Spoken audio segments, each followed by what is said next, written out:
प्रिय आत्मन मित्रों, सप्रेम प्रणाम। कुंभ का मौसम चल रहा है।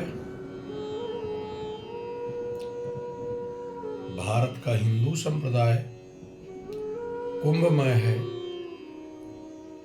पूरा भारत भी कह सकते हैं कुंभमय है, क्योंकि इलाहाबाद के आसपास के कोई भी संप्रदाय हो, सब डायरेक्ट या इनडायरेक्ट उस कुंभ से जुड़े।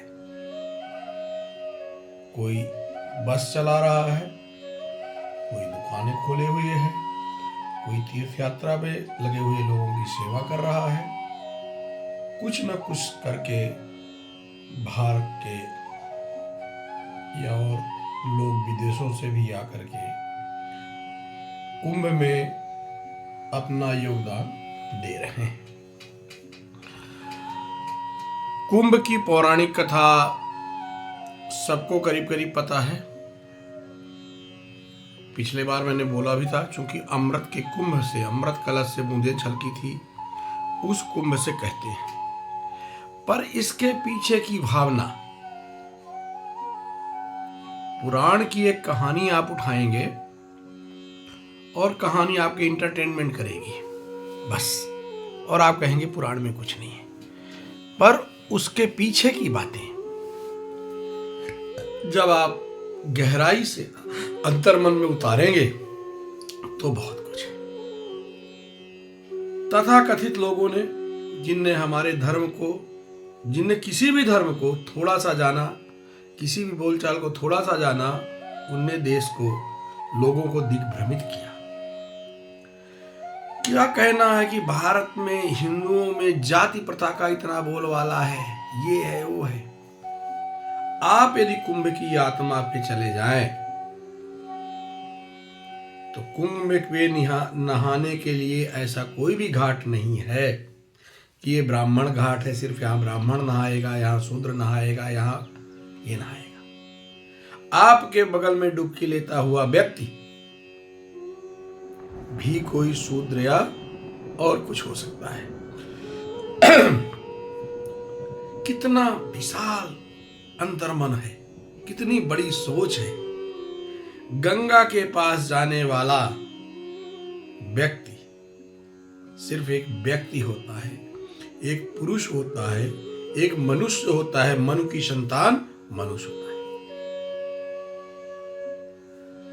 कोई भी वर्ण का, कोई भी आश्रम का कुछ नहीं माना जाता है। शुरुआत देखिए, जिस जल में आप नहाते हैं उस जल में साधु नहाते हैं, सन्यासी नहाते हैं, गृहस्थ नहाते हैं, और सबके अंतर्मत में विजन कितना बड़ा होता है। सब उस नहाने का आनंद लेते हैं और चला जाता है। ये तो एक छोटी सी, एक मामूली सी बात हुई। यदि आप कुंभ के बारे में सोचेंगे कि ये 40 करोड़ का जन समुदाय किस चीज से, कहां से, क्यों आकर के इकट्ठा होता है, क्या प्राप्त करना चाहता है और क्या प्राप्त करके कहां जाना चाहता है, ये उससे भी बड़ी बात हो गई। 40 करोड़ का व्यक्ति किस केंद्रीकृत ऊर्जा के आकर्षण में दौड़ा हुआ, भागा हुआ, बच्चे, बूढ़े, जवान, हर तरह के चले आते हैं। कोई 1 महीने रहता है, कोई 2 दिन रहता है, कोई 4 दिन रहता है और फिर चले जाते हैं। कितने लोग आते हैं। इसका सैद्धांतिक और वैज्ञानिक कारण बहुत बड़ा है। परमात्मा किस रूप में है, कैसे होता है, ये तो किसी को नहीं पता। जिनको पता है उनके लिए वो अज्ञेय हो गया है, अवर्णनीय हो गया है, जिसका वर्णन नहीं कर सकते। और जिनको मिला नहीं, जिनने देखा नहीं है, वो उसका वर्णन किए जा रहे हैं। वो ये बता रहे हैं कि परमात्मा कैसा होता है। उन्हीं में से एक महापुरुष ने परमात्मा के बारे में बोला, जो ये कह रहे थे कि हमने जाना है कि परमात्मा एक बिजली की कौंध सी होती है। आपको सजग रहना है, आपको देखते रहना है। जब भी बिजली चौंकेगी, कौंधेगी, आपने इसको देख लिया, आप में ज्ञान आ गया। मैं ये मानता हूं आज जो भी व्यक्ति आत्म साक्षात की खोज में है और जिनको मिला है, चाहे गौतम बुद्ध हो, चाहे महावीर हो, चाहे अपने हिंदू धर्म के तथा कथित साधु महात्मा हो, जो पहुंचे हुए उस लेवल में हैं, परमानंद जी हो, भक्तमाल जी हो, सबने यही बताया है कि एक छोटा सा दृश्य दिमाग में कौन गया, उस दृश्य को, उस कलेक्टिव दृश्य को देखने के लिए ही कुंभ लगता है। किस व्यक्ति को परमात्मा दिख गया जाए और उस व्यक्ति की आभा कितने आदमियों को चमत्कृत कर दे। एक बूंद का अमृत गिरा था पौराणिक कथा के हिसाब से, उस अमृत से अमृतत्व की प्राप्ति के लिए पूरा भारत खिंचा आता है, सुख समृद्धि के लिए पूरा भारत खिंचा आता है।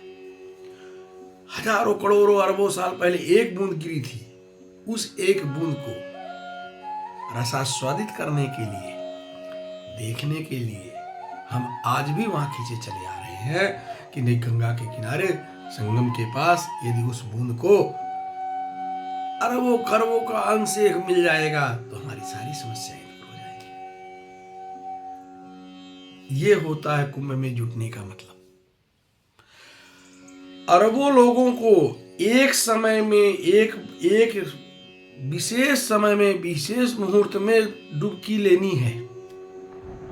इसका बहुत बड़ा ज्योतिषीय कारण है और वैज्ञानिक कारण है। इसको भावनात्मक ना माना जाए कि जस्ट किसी ने बोल दिया, नहीं। सन्यासियों को, साधुओं को, सबको 12 साल बाद एक विशेष मुहूर्त में अमृत योग या जो भी आप कह लें, नाम जो भी चाहे दे लें, वो आपके ऊपर है, उसमें डुबकी लगाना है और उस अमृत की अमरता की खोज होती है। एक मेरे मित्र ने कहा, थोड़े दिन पहले तक, अभी तो एक विधान बना है, नहीं तो जो सन्यासी थे आपस में ही लड़ मरते थे, उस अमृत के टाइम पे हम नहाएंगे। कहां से छोटी छोटी सोचें आती हैं। मेरे हिसाब से अमृत कभी बदलता नहीं है, अमृत अमृत ही रहता है।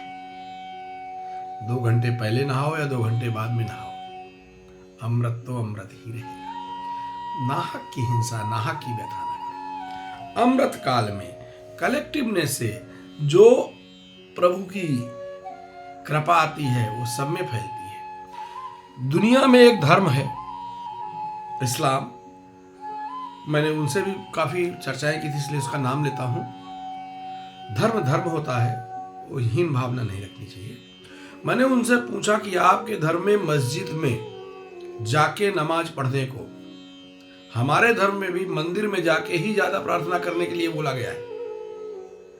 आपका यदि दिमागी स्तर इतना ज्यादा हो गया तो मंदिर आपके पास चल के आ गया है, इसलिए आपको मंदिर जाने की जरूरत नहीं है। पर यदि आपके दिमागी स्तर नीचे है तो आपको मंदिर जाने की जरूरत है कम से कम। तो उनसे हमने पूछा कि भाई आपको बिल्कुल बाध्यतामूलक बोला गया है कि आप अकेले नहीं, कुछ लोगों के साथ ही प्रार्थना करो। उसमें से एक जानकार ने बोला उसका कारण यह था, हुजूर प्रभु, उसका कारण एक ही था कि हम जितने हैं इतने में से सबने प्रार्थना करी भगवान की और सबको नहीं मिला। हो सकता है भगवान एक को दया करने आए और उसके इंडक्शन से हम सब अनुग्रहित हो जाए। ये होती है कलेक्टिवनेस की भावना। ये भावना है कुंभ के पीछे का। हम इतने लोग जुड़ते हैं, तरह तरह के लोग जुड़ते हैं। अमृत तो उस जमाने में गिरा था।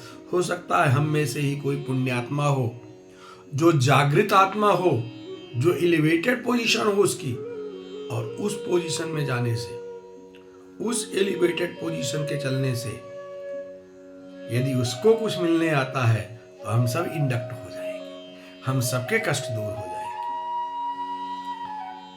एक बहुत बढ़िया चीज है, एक ने और पूछा सवाल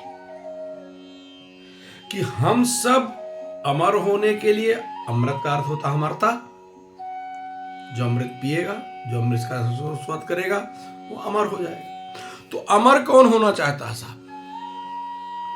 हम सब अमर होना चाहते हैं क्या? अमर कौन होना चाहता है? एक व्यक्ति ने बहुत बढ़िया परिभाषा दी जो मुझे बहुत अच्छी लगी। आपका शरीर अमर होना चाहता है, आप अमर होना चाहते हैं, आपका मन अमर होना चाहता है, आप क्या हैं? आपका अहंकार अमर होना चाहता है। निष्कर्ष के रूप में यही आया कि आपके अंदर छिपा हुआ अहंकार, जो अहंकार आप में मिश्रित हो गया है, अलग हो ही नहीं सकता है, आपके ऊपर ही मिला हुआ है, वह अहंकार अमर होना चाहता है और गंगा में नहाने से हो ही जाएगा। अब साहब अहंकार अमर होके क्या करेगा? अहंकार को अमर होना चाहिए, स्वाभिमान को अमर होना चाहिए, तो आप अमर हो जाएंगे। अब आपके अंदर दो तरह का अहंकार है, एक अच्छा अहंकार भी है, एक बुरा अहंकार है। हम उसको इस तरह परिभाषित करें, जिस तरह अच्छा अहंकार को देवताओं की तरफ ले जाए और बुरे अहंकार को राक्षसों की तरफ ले जाए। मनुष्य दोनों दैवीय और राक्षसी प्रवृत्ति का संगम है।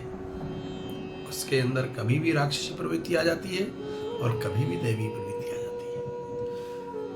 व्यक्ति अपने आप को वही व्यक्ति एलिवेट कर पाता है जिसके अंदर दैवी प्रवृत्ति का मिश्रण ज्यादा होता है। वो देश सेवा कर पाता है, मानव सेवा कर पाता है, अपनी सेवा कर पाता है और अपने आप को कहीं उपस्थिति कर पाता है। जिनमें आसुरी प्रवृत्ति ज्यादा होती है उनके बारे में कुछ कहने की जरूरत नहीं है। तो आपका जो अहंकार है वो अमर होना चाहता है